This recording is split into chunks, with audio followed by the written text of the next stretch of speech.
What happens when the content we see starts mirroring the emotions we haven't processed yet? Hello, welcome back. This is Find a Millennial Diary, and today we're looking at something that feels a little haunted. Have you ever been sad?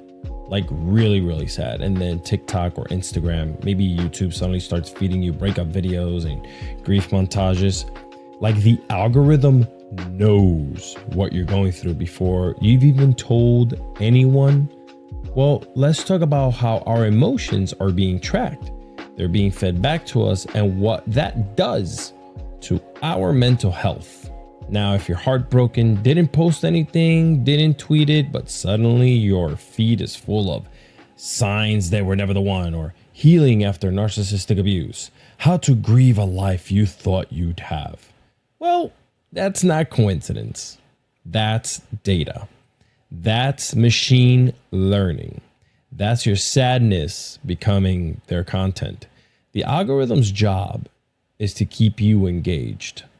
So it watches what you linger on, what you scroll past, and what makes you pause. If you're feeling down and you hover over a sad video for 2 extra seconds, bam, that becomes your feed. It's emotional echo chambering. And the more it reflects, the deeper you sink, because the world starts to feel as sad as you are. Hell, even when it's not. Now, here's the twist. Sometimes the algorithm feels like comfort. You see someone articulate exactly what you're going through.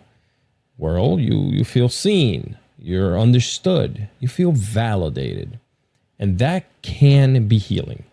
But it can also trap you in a loop where you never actually move forward. Just scrolling through pain that looks like yours again and again and again. Let's call it what it is, though. It's emotional surveillance. Platforms are profiting off your feelings. They monetize our heartbreak, our confusion, our anxiety, because, well, sad people scroll longer, angry people comment more, and lonely people click add to cart. It's not just creepy. It's capitalism, and it's manipulating our healing process. So you may be asking yourself, what do? Well, we try to disrupt the loop. We stop feeding this machine. We actively search for joy, for learning, for anything other than what you're feeling at that low moment.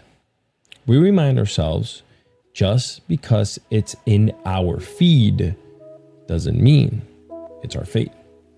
You are allowed to feel better, even when the algorithm doesn't want you to. Start curating your own recovery.